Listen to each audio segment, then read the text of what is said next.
Last point पे कहाँ पे थे हम?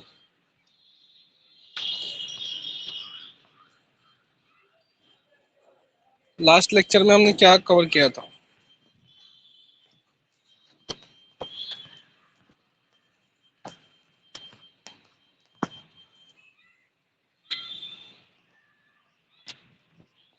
नेचुरल प्रोडक्ट चल रहा था हमारा। ओके, नेचुरल प्रोडक्ट के अंदर जो है सिट्राल का स्ट्रक्चर हमने देखा था, और सिट्राल के स्ट्रक्चर के बाद हमने देखा था कि उसका स्ट्रक्चर इलुस्ट्रेशन कैसा कर सकते हैं, यानी सिट्राल ही है ये हम कैसा पहचान सकते हैं।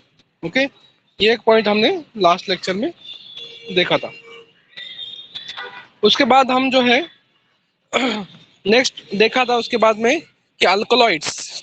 ओके, अल्कलॉइड्स में हमने टाइप्स ऑफ अल्कलॉइड्स देखा था, according to depends upon the sources, यानी कौन कौन सा सोर्स यूज किए उसके बेसिस पे हमने अल्कलॉइड के क्लासिफिकेशन किया था। ओके, और जो स्ट्रक्चर बेसिक स्ट्रक्चर अल्कलॉइड का है, वो बेसिक स्ट्रक्चर अगर जो एग्जिस्ट करता है किसी कंपाउंड में, ओके, जैसा कि हमने निकोटीन का स्ट्रक्चर देखा था। ओके, तो ये अलग अलग स्ट्रक्चर हमने उसके अंदर देखे थे। ओके, अब उसके बाद फिर नेक्स्ट कैटेगरी आती है। ओके, उसके बाद की नेक्स्ट कैटेगरी आती है निकोटीन की। निकोटीन के बाद निकोटीन का स्ट्रक्चर तो हमने देखा है, निकोटीन के स्ट्रक्चर के अंदर क्या होता है। ओके, तो निकोटीन का जो है कुछ एनालिटिकल स्टडी है। ओके, और कुछ सिंथेटिक एविडेंसेस है। तो सिंथेटिक एविडेंसेस और द एनालिटिकल स्टडी, ये दोनों के बेसिस पर उस कुछ वहाँ पे पैरामीटर्स दिए वाले हैं, जैसा कि उसके रिएक्शन अगर जो करें निकोटीन की, ओके, आयोडीन के साथ, मिथिल आयोडाइड के साथ अगर जो उसको रिएक्ट करते हैं तो किस तरह से वो कॉम्प्लेक्स तैयार करता है। ओके, और फर्दर अगर जो उसकी रिएक्शन मॉलिकुलर फार्मूला में भी दिए वाली है और स्ट्रक्चरल फार्मूला दोनों में भी दिए वाली है यहाँ पर। उसके बाद अगर जो उसका ऑक्सीडेशन करते हैं निकोटीन का, तो निकोटीनिक एसिड के अंदर कन्वर्ट हो जाता है, तो वो भी एक रिएक्शन यहाँ पे दी वाली है। ओके, उसके बाद उसकी साइड चेन रिएक्शन क्या शो करती है।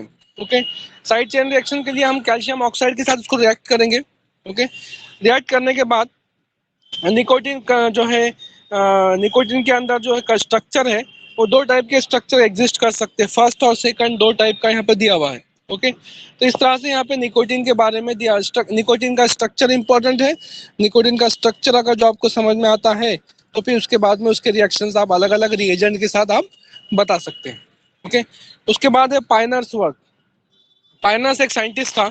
ओके, उसने क्या किया, निकोटीन के ऊपर जो है रिएक्शंस किया था, उसका वर्क हमको देखना है। तो उसने क्या किया था, उसके वर्क के अंदर nicotine on the treatment with the bromine in acetic acid gives the hydrobromide hydrobromide perbromide with an treatment with the aqueous H2SO4 and converted into the dibromo nicotinic acid.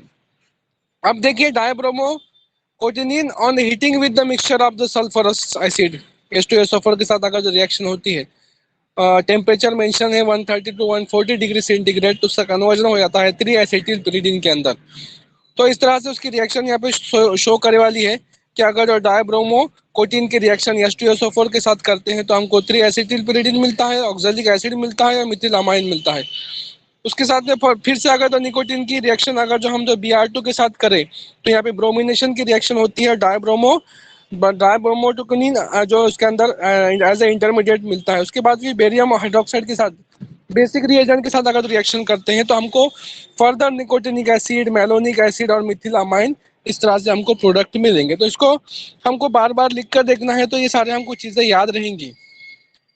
Okay, on the basis of Pinner's work हम क्या बोल सकते हैं। Okay, तो dibromo derivatives and their further decomposition explain nicotine structure. तो अलग अलग अब हम क्या कर रहे हैं, ये जो निकोटीन का स्ट्रक्चर है, ये निकोटीन का ही स्ट्रक्चर है क्या, वो आइडेंटिफाई करने के लिए उसके जो है अलग अलग हमने टेस्ट किए हैं वहाँ पे। ओके, उसके रिएक्शन Br2 के साथ किए हैं, H2SO4 के साथ किए हैं, Br2 HBr के साथ किए हैं। तो इस तरह से हम जो है उसको आइडेंटिफाई करने के लिए कि ये स्ट्रक्चर के अंदर कितने बॉन्ड्स है, ओके, कितने रिंग्स है, आइडेंटिफाई करने के लिए अलग अलग टेस्ट करते हैं।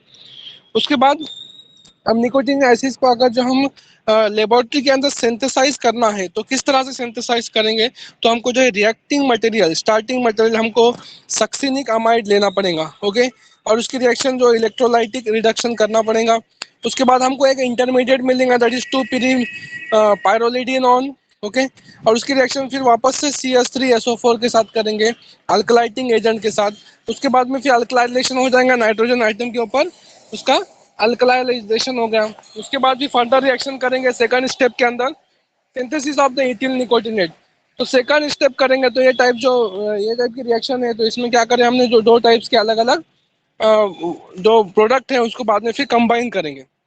सेकंड स्टेप के अंदर क्या तैयार करना है हमको, इथिल निकोटिनेट तैयार करना है। तो सक्सिनिक एसिड की रिएक्शन अगर जो इथिल अल्कोहल के साथ करते हैं in presence of acidic condition, esterification होगा, हमको ethyl nicotinate as a product मिलेगा। अब थर्ड स्टेप के अंदर क्या करेंगे, दोनों जो रिएक्टेंट, दोनों जो दो स्टेप के जो प्रोडक्ट मिले थे उनको कंबाइन करेंगे, दैट इज इथिल निकोटिनेट और दूसरा है एन मिथिल 2 पायरोलिडोन।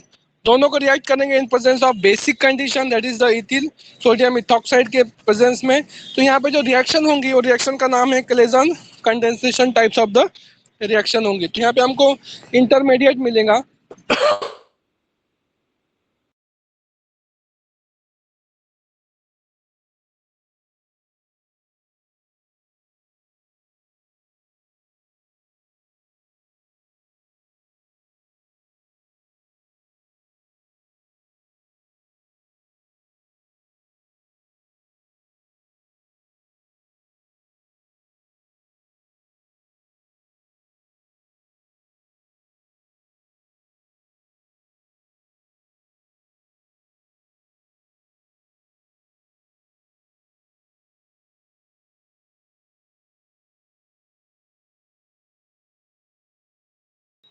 निकोटिन किसमें पाया जाता है।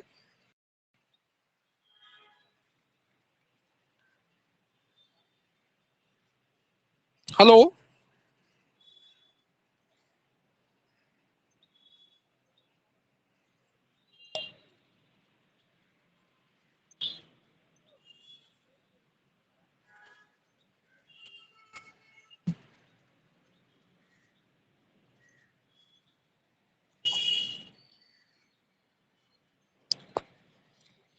निकोटिन जो है टोबैको में पाया जाता है, टोबैको के अंदर, ओके।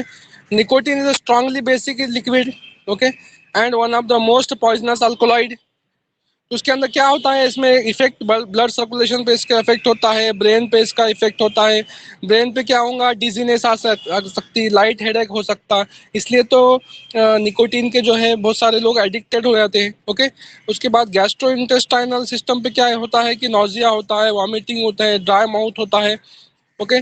बार बार वो जो निकोटिन वाला जो है उसके बॉडी में वाटर का कॉन्सेंट्रेशन कम कम होते जाता है, इनडाइजेशन होता है, peptic ulcer, heart burn and diarrhoea, इस टाइप के उसको जो है प्रॉब्लम्स हो सकते हैं।